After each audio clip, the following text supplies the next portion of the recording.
known for is scraps. I taught a scrap class at one of our first retreats a number of years ago, and ever since then I've been asked to come back and teach more ways to use your scraps, which is fabulous. But then I also get gifted a lot of people's scraps because although I'm teaching them how to use them, they still tend to give them to me. So I have a whole bunch of scraps in my collection.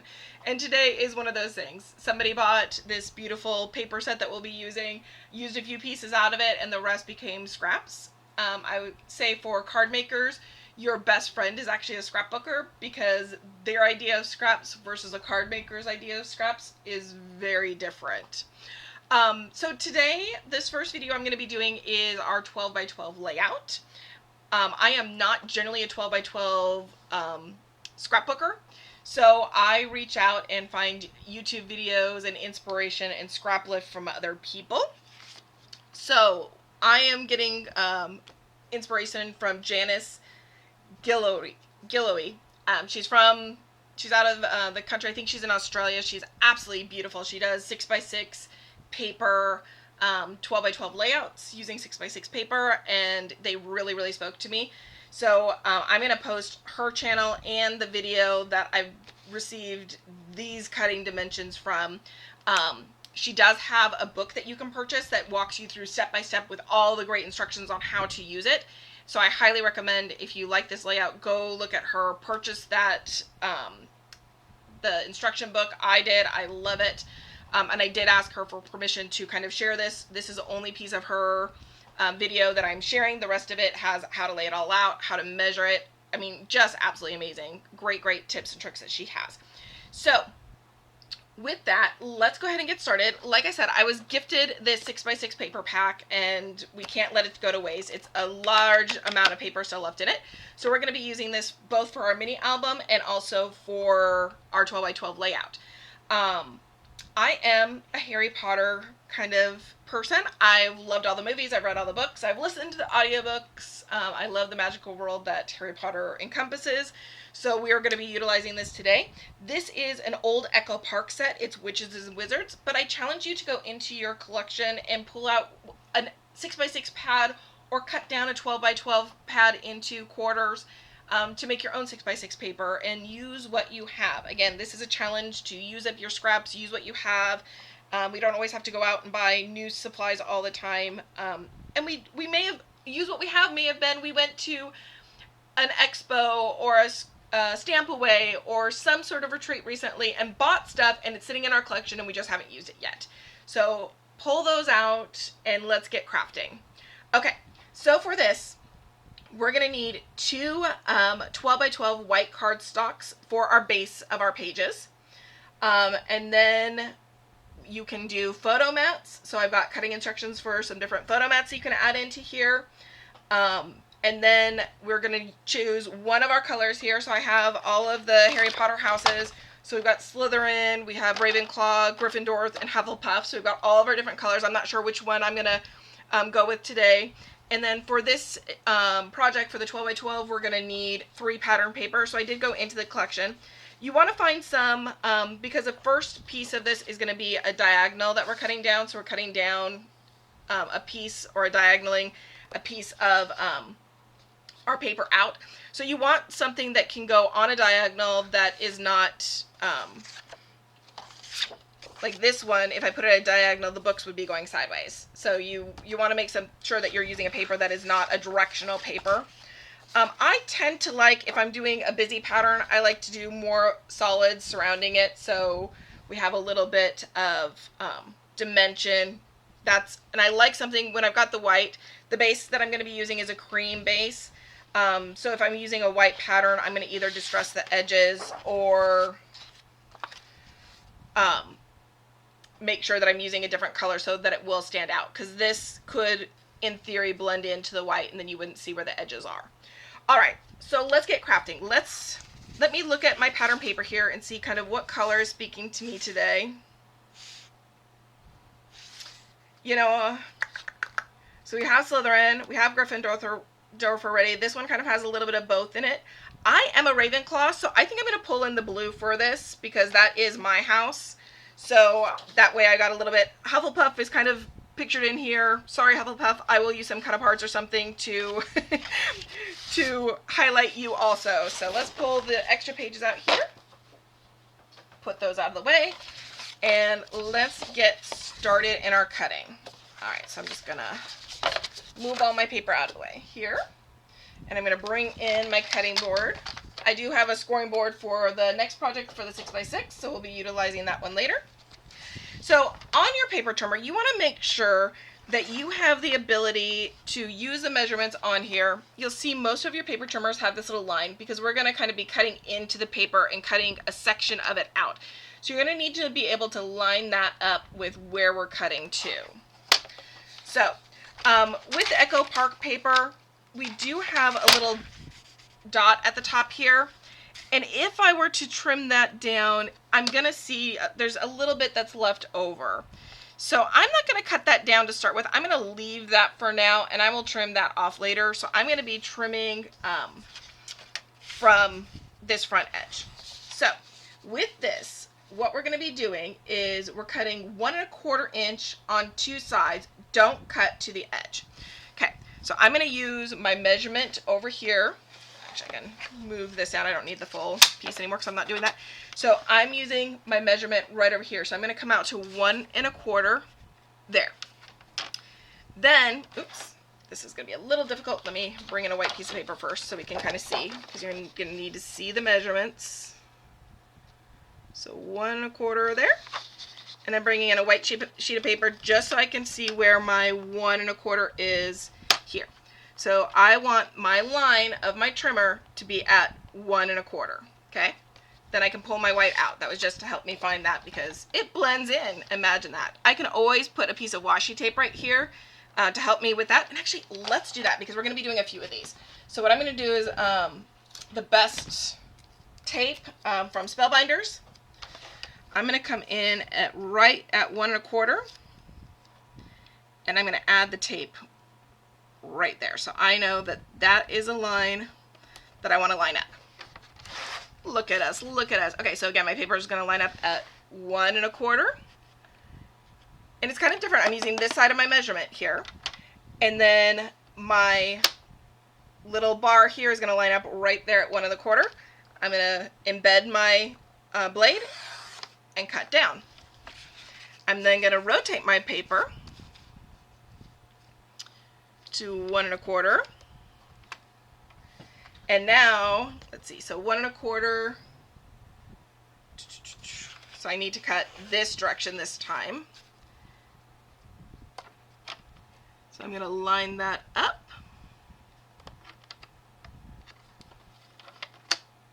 And I'm going to bring that down. So that one on this paper is coming down to 5 1/4.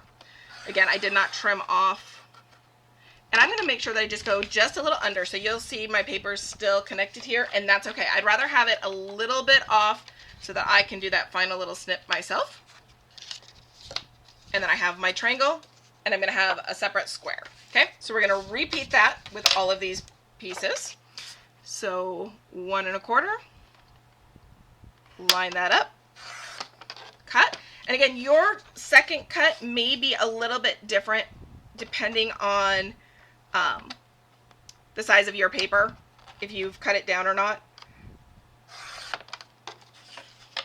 And then I'm going to just trim that little piece out. And it may require just this little snip.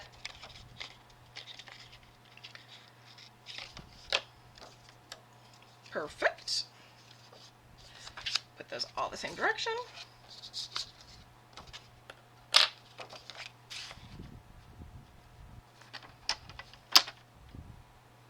And it probably would have been a little easier if I cut them down to 6x6 to start with. It is what it is. We just roll with it. That's all I can say. We just roll. I love it. I love being creative. I love doing things a little bit different. Okay, so now I want to figure out what my measurement is of my leftover square because I did not cut it down. So it is showing up as 4 1/2 this direction. So I'm going to rotate this so my hole is off on the right hand side. Just one more double check. Measure twice, cut once. Oh, it's 4 3/4. See, that's why we measure twice.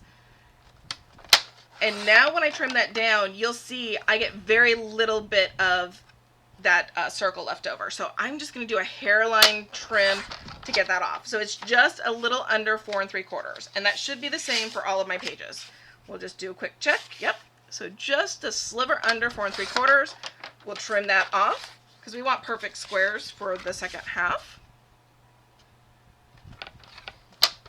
Beautiful. Okay, so I've got my 3 squares. I have my 3 triangles. We will also need to cut our blue because that's what we chose to do. So for our pattern paper, we're going to cut 5 9 3/4. So I'm going to cut the 5-inch first.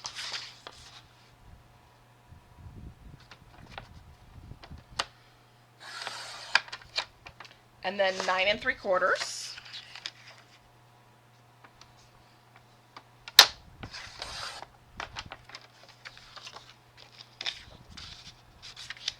Perfect. And then I'm going to cut down a 3 3/4. So I'm looking at my measurements here off on the side. 3 3/4 by 10.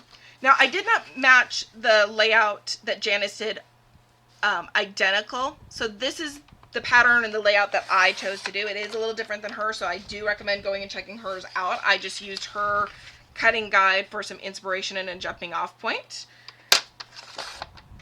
So 3 3/4 by 10. And I will have the measurements down in the description so you won't need to remember this. And then the last piece is 3 1/4 by 3 1/4. So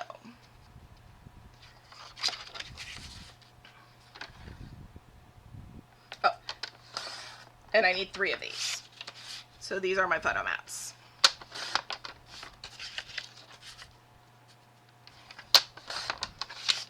Okay. So I've got 3 1/4, and it's just a little under 3 1/4 on this side. So just a hair. It's gonna work. And then you can see my cardstock. This is all that I have left, which I can use these to make some banner flags or something on our project so we don't have to go to waste. Or you can use these to help pop up your photos as scrap paper. Oh, one more thing I need to do. So I need to pick one of these patterns. So 2 of these patterns are going to come on my large 5 by 9 3/4.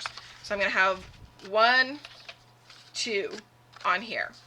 The other one is going to get cut in a diagonal on the outside edges. So I need to decide if I want my 2 solids here and my triangle being the pattern, or if I want one of the others. And I think I like that. I think I'm going to keep my 2 solids together and then use this as my triangle.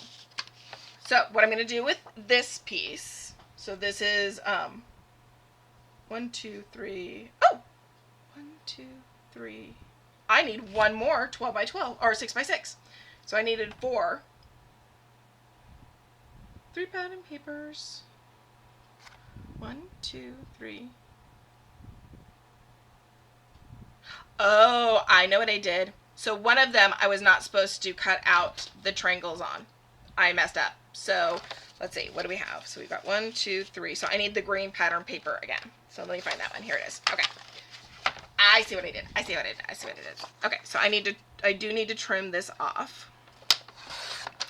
Okay, and on this one, to get the last triangle we need, what we need to do first is we need to cut at a diagonal. See what happens when I don't read my own directions. It's been a few weeks since I made the template, so we're going to cut one of them. So I'm going to move that screen off to the side. That one's going to be used for something else. And then I'm going to turn it this direction.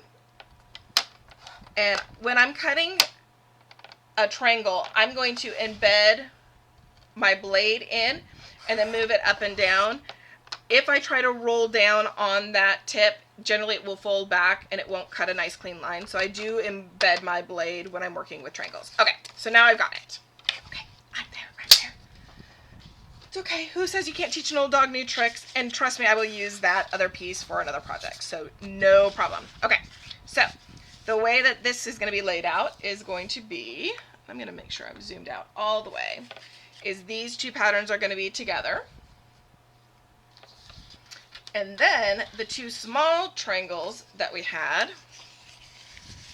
are going to go like this on the top and like that on the bottom. So now my camera, I'm trying to think if I can get it any higher. This is fully zoomed out. So we're just going to be rotating the page up and down. It is okay. We have got this. Okay. So I'm going to bring in my base.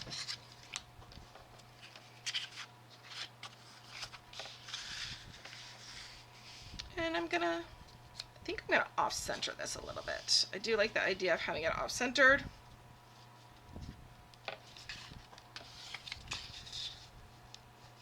With a green here.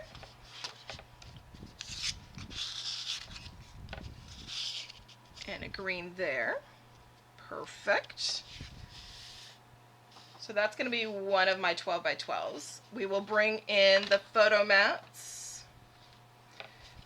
You know what? There are just some days. Let me tell you, some days.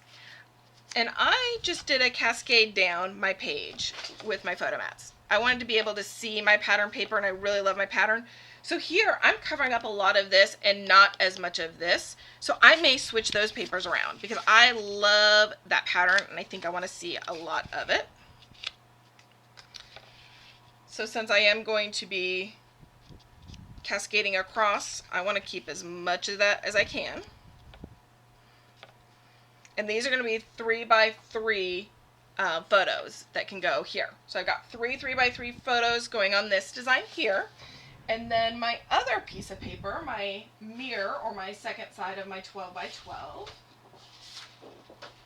I'm going to cover this one up. I'm sorry, just for viewing purposes. We need as much space as we can get. This side is going to have my strip of cardstock, and that one was 3 3/4 by 10. I'm then going to bring in those diagonals, arrows that we cut out. So there's my triangle, and here are my 2 arrows. This will then allow me to add 2 photos, so 2 4 by 6 photos to this one. So simple and easy. This project is now done. All I have to do is go in and cut my photo mats, add my photo mats to this, and this project is done. So I'm not going to actually glue this down right now. I'm going to do that off camera because I don't want you to sit around and watch for me gluing this, but I'll come back in just a minute with the photo mats added so that you can see the finished project. Thank you so much. All right, I've gone in, I've added my photo mats, and I've glued down all my pieces. I did come in, I'm going to zoom in real quick so you can see this, and just added a little bit of line. I just came in with my Micron multiliner, Copics, multiliner, whatever product you have, and I just drew around those edges. It just adds a little bit of a dimension to the project so you can see a little outline. For those of my peeps that love exactly straight lines, this may drive you nuts, but it is just something fun, exciting, simple, quick, easy that you can do to add a little bit more dimension. You can come in and distress your edges with some brown ink or an ink color of your choice. Whatever really meets your needs and is something that you really like, that is there for you. All right, so this is our 2-page 12 by 12 layout using 3 pieces of 6 by 6 paper, 1 12 by 12 colored cardstock, and 2 bases. You can do them in whatever color you choose. I did have a couple pieces of cardstock left over, so with this, in theory, you can come in and trim out a couple little banners.